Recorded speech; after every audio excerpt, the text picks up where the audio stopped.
հայտարարեց, որ հեղափոխության կազմակերպիչներից էր, բայց կազմակերպչական հարցերից տեղյակ չէր, հատկապես ֆինանսական։ Այդպես առհասարակ լինում է։ Շատ ճիշտ տեղ եք գնում եւ շատ ճիշտ հարց եք տալի։ Ես հասկանում եմ, որ Հայաստանի Հանրապետությունում այնքան է արդեն դատավարություն ըստ էությամբ իրականանում, որ լրագրողները դառել են պաշտպաններ, փաստաբաններ եւ ոնց որ իմ մարտավարությունը քիչ-քիչ ուզում եք բացահայտեք։ Այդ հակասությունները շատ լավ է, որ ակնառու է եւ հենց այն անձի կողմից, ով որևէ առնչություն դատավարական առումով չունի, այո, դա խնդիր է եւ ոչ միայն դա է խնդիր, թող որևէ մեկին չթվա, որ հարցերը պատահական էին, որովհետև մասնավորապես հեռախոսներ բաժանելու հետ կապված եւ տարբեր ֆինանսավորումների հետ կապված հետագայում լինելու են ապացույցներ, որքան վկաները կգան եւ այսպես իրենց կհակասեն, այնքան հիմնավորվելու է, որ ազգային անվտանգության ծառայությունը եւ քննչականները այս մասով գործողություն պատշաճ չեն արել։ Իհարկե երկրկին որևէ մեկի անմեղության կանխավարկածը չխախտելով։ Այսա Խաչատրյանի հետ կապված էլ հարցեր հնչեցին, եթե չեմ սխալվում, ինչ-որ մեկնաբանություն էր թողել Դավիթ Սանասարյան, չնայած վերաբերելի չհամարեցին հարցը եւ այդպիսով կարծես թե պատասխանը չհնչեց։ Բայց Դավիթ Սանասարյանը նաեւ նշեց, որ տեղյակ է, որ Այսա Խաչատրյանը ադրբեջանցի զինվորական ծառայողի, եթե չեմ սխալվում, ինչ-որ թե հատուկ ծառայողի հետ կապ է ունեցել, սակայն այդ ժամանակ Այսա Խաչատրյանի հետ չի շփվել, բայց նա ասում է, որ միշտ իր հայրենիքի համար է պայքարել, անգամ պարոն Իսագուլյանը ասեց, որ պարոն Իսագուլյանի հայտարարությունները իր արժանապատվությունն են վիրավորել, բա ինչպես է այդպես տեղի ունենում, Այսա Խաչատրյանը ադրբեջանցու հետ է շփվում, որևէ իր կողմից քայլեր չեն լինում։ Ոչ միայն իր կողմից, ըստ էության ազգային անվտանգության ծառայությանը ուղիղ հաղորդում ա տրվել Իսագուլյանի կողմից ասուլիսի ժամանակ, որ գոյություն ունի նման սուբյեկտ, ով առնչություն ունի Ադրբեջանի հատուկ ծառայությունների հետ եւ ըստ էության վերջինս այդ ասուլիսից հետո տալիս է դատարան, մենք դատական նիստը շահում ենք եւ հիմնավորում ենք, որ Այսա Խաչատրյանը եղել է Բաքվում։ Այսինքն Հայաստանի Հանրապետությունում հեղափոխություն են անում մարդիկ, ում շրջանակներում լինում են սուբյեկտներ, ովքեր հատուկ ջոկատայինների հետ են կապի մեջ լինում, այդ թվում լինում են Բաքվում, չգիտես ոնց, ինչ պայմաններում, հետո Արցախի նկատմամբ հատուկ գործողությունների են մասնակցում, այս մարդկանց չի հետաքրքրում։ Ես չեմ կարծում, որ մեր ժողովուրդը այնքան նաիվ է, որ չի հասկանում սրա տակ ինչ կա, ուղղակի խնդիրը նա է, որ մի ամբողջ համակարգ չի կարողացել կամ չի ցանկացել ապացուցել այն, ինչը հիմա մեր փոքր ռեսուրսով փորձում ենք բացահայտել։ Սա է, ինձ թվում է բոլորիդ համար պարզ է դառնում գնալով, որ 48 միլիոնի դրվագը պետքա պատշաճ քննության ենթարկվեր եւ ստեղ անձը չպետքա գտնվեր սուտ մատնության կարգավիճակով։ Տիկին Ծառուկյան, ձեզ եմ ուզում արդեն չի կարողացել, թե չի ցանկացել։ Ինչը չի կարողացել, թե չի ցանկացել։ Հա, բացահայտել։ Գիտեք, շատ բարդ հարց եք տալի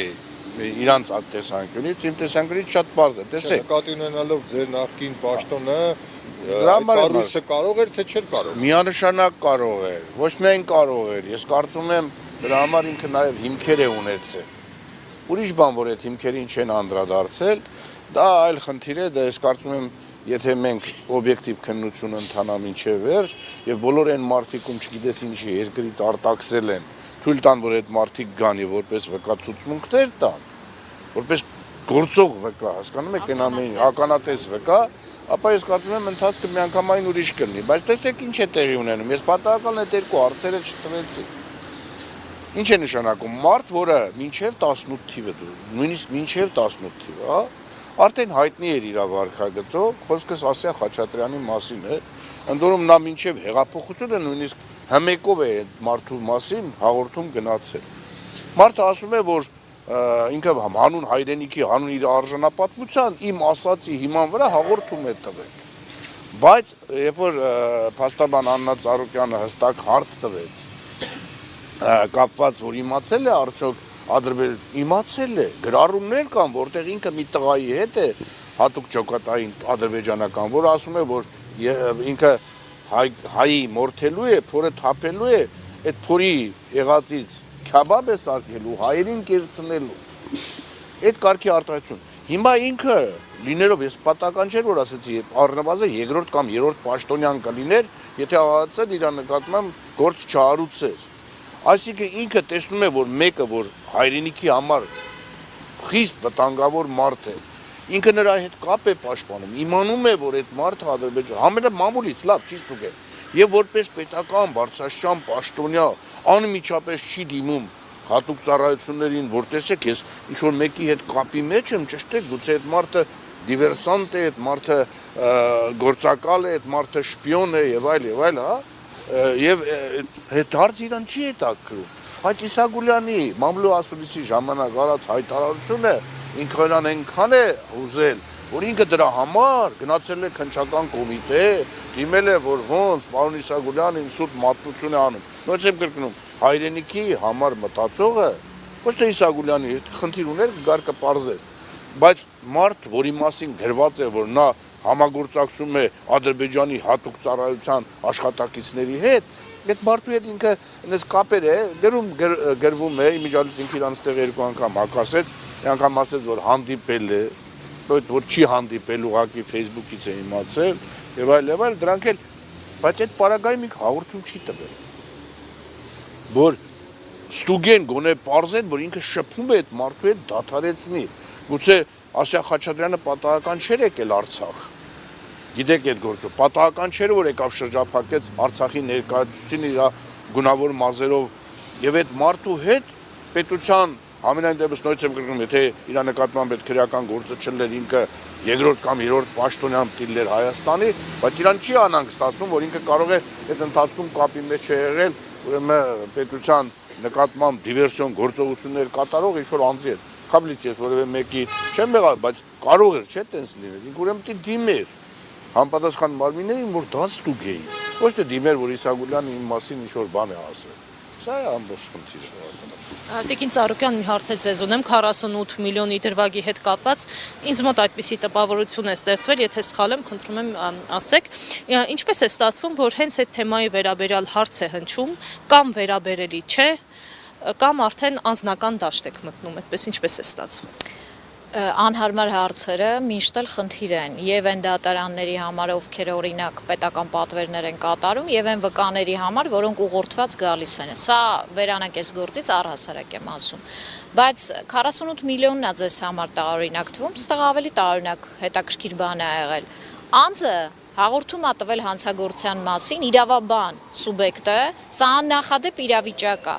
Ոչ թե վստահ լինելով, որ իր տված հաղորդումը ունենալու է պատշաճ քննություն, այլ վստահ լինելով, որ արդյունքում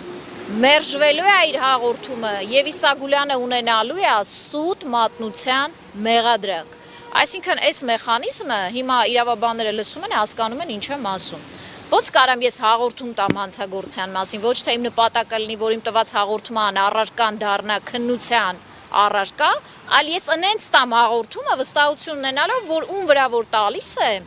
ինչի վերաբերյալ որ տալիս եմ, այն մյուս անձը անպայման ունենալու է սուտ մատնություն, սուտ մատնության մեղադրանք։ Եվ սա ասում է մի մարդ, ով այդ պահին եղել է հաղորդում տալուց, եթե չեմ սխալվում, պաշտոնատար սուբյեկտ։ Դա իհարկե ճշտման ենթակա հարց է եւ ստացվում է ճառով, մենք գնալով հիմնավորում ենք, որ Իսագուլյանի նկատմամբ այս պայն մեղադրանքը բացառապես քաղաքական տիրույթում է եւ այն շարունակվում է։ Ես հուսամ ուղղակի դատարանը դրա տակ չի մտնի։ Եվ Տիկին Ծառուկյան, ես ճիշտ հասկացա, որ եթե Դավիթ Սանասարյանը հայտարարեց, որ իր պատվի եւ արժանապատվության հարցն է այստեղ, նա կարող էր քաղաքայցով դիմել, ոչ թե միակ նպատակը Հայաստանի Հանրապետությունում պատիվ արժանապատվության վերականգնման, ոչ նյութական եւ նյութական վնասի հետ կապված, դա բացառապես քաղաքացիական օրենսգրքի 1087 հոդվածն է։ Ոչ թե որ գնաց հաղորդում տաս հանցագործության մասին, ասես մի հատ ստուգեք, ինչպես օրինակ այն մյուս վկանը արել, որը գալու է եւ ասել է, ես կարծում եմ, որ Իսագուլյանը ին վերաբերյալ սուտ տեղեկություններ ա տվել, դրանով համենայն դեպս պատիվ արժանապատվություն չի վերականգնվում։ Մենք հասկացանք, որ այս նպատակը եղել է Իսագուլյանը, որպիսի պատժվի։ Ոչ ավելի։ Պարոն Իսագուլյան, ավելացնելու որևէ բան ունեք ես։ Ուղղակի ես ասում եմ, տարօրինակ է, որ այն հարցերը, որոնք շատ կարևոր են եւ որոնց վրա պետք է ուշադրություն դարձնել, այսինքն մարդուն չի հետաքրել իր այդ ովքեր են շփվում։ Ես նույնիսկ հիմա պետք է նայեմ, տեսնեմ հաղորդումը երբ է տրվել, դա էլ է շատ կարևոր էլի։ Երբ է իմ մամլո ասուլիսն եղել, երբ է հաղորդումը տրվել, հաղորդումը ինչ բովանդակություն է ունեցել, արդյոք այդ բովանդակության հետևից համապատասխան մարմինները գնացել են, թե չէ, ես անձամբ հաղորդում չեմ տվել։ Ես մամլո ասուլիս եմ տվել եւ հրապարակել եմ այն տեղեկությունները, որոնք եղել են լրատվամիջոցներում։ Եվ ես կարծում եմ քննության ընթացքում այդ ամեն ինչը իդերևս կգա եւ մարդիկ կտեսնեն, թե իրականում ինչ է տեղի ունենում։ Շնորհակալություն։ Live News-ի հարգելի հետևորդներ, այսքանով դադարեցնում ենք մեր